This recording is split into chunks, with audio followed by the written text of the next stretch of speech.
ایک بات جی میں آ رہی ہے، لیکن اس بات کا اندیشہ ہے کہ آپ کو برا نہ لگے، لیکن کہہ دیتا ہوں تاکہ نشاندہی ہو جائے اور پھر ہم اس کی تلافی کی کوشش کریں اور اس کو برا نہ سمجھیں۔ ہمارے نبی نے اپنی پوری زندگی میں کبھی کسی ایسے چہرے کی طرف نظر نہیں اٹھائی جس چہرے پہ داڑھی نہ ہو۔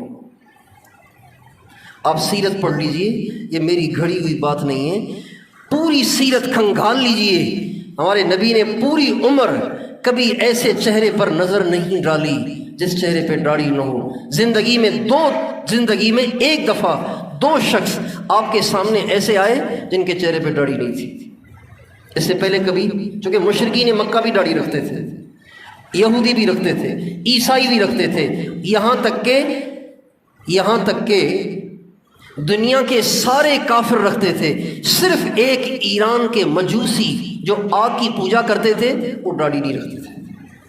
تو آپ کے پاس کسرا جو ایران کا بادشاہ تھا، جو آدھی دنیا کا بڑا بادشاہ تھا، کسرا، اس نے اپنے 2 آدمیوں کو بھیجا۔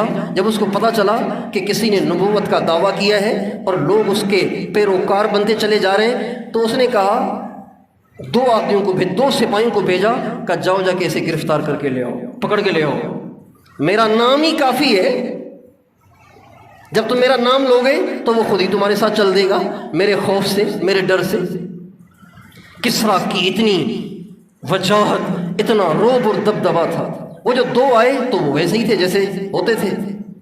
جب آپ علیہ السلام کے سامنے وہ 2 شخص آئے تو آپ نگاہ پڑتے ہی آپ نے ایک دم چہرہ پھیر لیا اور آپ نے فرمایا تمہارا ناس ہو جائے، تمہیں یہ کس نے کہا کہ تم ایسی شکلیں بناؤ؟ ان کا جی ہمیں ہمارے رب نے کہا ہے، بادشاہ نے کہا ہے۔ آپ نے فرمایا لیکن میرے رب نے مجھے داڑھی بڑھانے کو کہا، مونچھیں کترنے کو کہا۔ پھر آپ نے فرمایا کس لیے آئے ہو؟ کہا جی ہمارے بادشاہ نے بھیجا ہے کہ آپ کو گرفتار کریں۔ فرمایا تمہیں بھی کسی نے بھیجا ہے اور میں بھی کسی کا بھیجا ہوا ہوں، میں اپنے بھیجنے والے سے پوچھوں گا پھر بتاؤں گا کہ تمہارے ساتھ جانا ہے کہ نہیں جانا۔ ابھی تم آرام کرو، کل ملیں گے۔ دیکھا نہیں ان کی طرف دیکھا ہی نہیں۔ صبح ملیں گے، جس نے مجھے بھیجا ہے میں اسے پوچھوں گا۔ جب صبح ہوئی تو آپ نے فرمایا وہ 2 مجوسی ایرانی کہاں ہیں؟ وہ بلائے گئے۔ آپ نے فرمایا اذهبا فقط قتل ربی ربکم اللیل ارجعا، چلے جاؤ، میرے رب نے تمہارے رب کو گزشتہ رات قتل کر دیا ہے۔ جب تحقیق کی گئی تو اسی رات کسرا قتل ہوا تھا اور اپنے بیٹے کے ہاتھوں قتل ہوا تھا۔ قتل ربی ربکم اللیل ارجعا، چلے جاؤ، میرے بھیجنے والے نے تمہارے بھیجنے والے کو آج رات قتل کر دیا ہے۔ ہمارے نبی کو یہ بات اتنی ناپسند تھی۔ اس کو ہلکا نہ لیں، اس کو ہلکا نہ جانیں۔ زندگی پہ بھروسہ نہیں ہے۔ آج رات اگر ہم اور آپ چلے جاتے ہیں، ہم میں سے کوئی چلا جاتا ہے اور وہ اس شکل میں چلا جاتا ہے جس شکل میں آپ کبھی نگاہ نہیں ڈالتے، تو کیا بنے گا یار؟ اگر آقا نے منہ موڑ لیا تو کوئی اور آسرا ڈھونڈ رکھا ہے کوئی ہم نے؟ اگر آقا نے منہ موڑ لیا تو ان کے علاوہ کوئی اور آسرا ڈھونڈ لیا ہے؟ موسیٰ علیہ السلام کے پاس جائیں گے کہ حضور نے منہ موڑ لیا ہے آپ بچا لیجئے، عیسیٰ علیہ السلام کے پاس جائیں گے کہ حضور نے منہ موڑ لیا ہے آپ ہی کچھ کر لیجئے، ابراہیم علیہ السلام کے پاس جائیں گے کہ انہوں نے تو منہ موڑ لیا ہے آپ ہی کوئی راستہ نکال لیجئے۔ وہ دن تو ایسا ہے کہ آپ کیا سارے نبیوں کو حضور کا آسرا ہوگا، سارے نبیوں کو بھی۔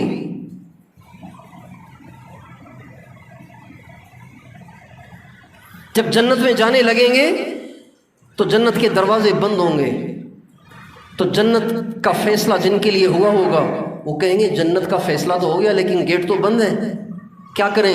تو آپس میں یہ طے ہوگا کہ چلو بابا آدم سے کہیں، اللہ ان کے دل میں حضرت آدم کا خیال ڈالیں گے کہ پہلے آدم کے پاس جاؤ، جائیں گے حضرت آدم کے پاس، یا ابانا استفتح لنا الجنہ، ابا جان جنت بند ہے، دروازہ کھلوائیے۔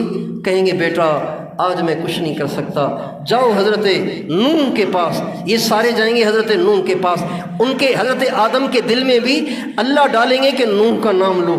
حضرت نوح علیہ السلام کے پاس جائیں گے، کہیں گے آپ بھی ہمارے ابا ہی ہیں، دروازہ کھلوائیے۔ کہیں گے بیٹا آج نہیں چلے گی میری، مجھے ڈر لگ رہا ہے۔ جاؤ حضرت ابراہیم کے پاس، وہ اللہ کے خلیل تھے، ان کے دل میں حضرت ابراہیم کا نام اللہ ڈالیں گے۔ چنانچہ ان کے کہنے پہ حضرت ابراہیم کے پاس جائیں گے، کہیں گے اے اللہ کے خلیل جنت کھلوائیے۔ وہ کہیں گے آج مجھے بھی ڈر لگ رہا ہے۔ جاؤ حضرت موسیٰ کے پاس، وہ بڑے لاڈلے تھے، یہ بھی نام ان کے دل میں اللہ ڈالیں گے۔ اب حضرت موسیٰ کے پاس آئیں گے، کہیں گے نہیں نہیں میری نہیں چلے گی۔ جاؤ حضرت عیسیٰ کے پاس، ان کا نام بھی ان کے دل میں اللہ ڈالیں گے۔ حضرت عیسیٰ کے پاس آئیں گے، حضرت عیسیٰ کے پاس آئیں گے تو وہ کہیں گے کہاں دھکے کھاتے پھر رہے ہو، آج اللہ محمد کے سوا کسی کی نہیں سنے گا۔ وہی ہیں جن کی ٹالی نہیں جاتی۔ انت الشفیع الذی ترجا شفاعته علی الصراط اذا ما زلت القدم۔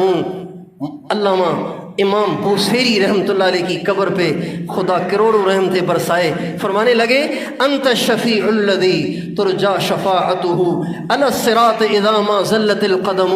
یا رسول اللہ آپ وہ ہیں جب پل صراط پہ قدم پھسل رہے ہوں گے اور جہنم میں جانے کا اندیشہ ہو رہا ہوگا، اس دن آپ کی شفاعت کام آئے گی۔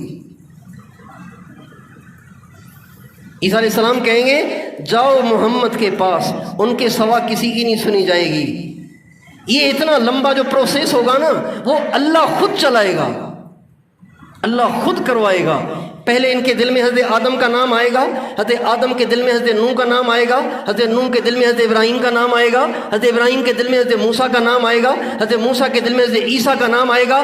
اتنا لمبا پروسیس قائم کرنے کا مقصد یہ ہوگا کہ دنیا جانے کہ ہم صرف ان کی سنتے ہیں، دنیا جانے کہ ان جیسی شان کسی اور کی نہیں ہے۔ اگر پہلے ہی حضور کے پاس آ جاتے تو شاید سوچنے والے سوچتے چلو محمد صلی اللہ علیہ وسلم کے پاس چلے گئے، پھر انہیں کھلوا لیا، کسی اور نبی کی بھی منت کر لیتے تو ان کی بھی چل جاتی۔ اللہ تعالیٰ سارے دروازے بند کر کے دکھائے گا کہ محمد کی کتنی اونچی شان ہے۔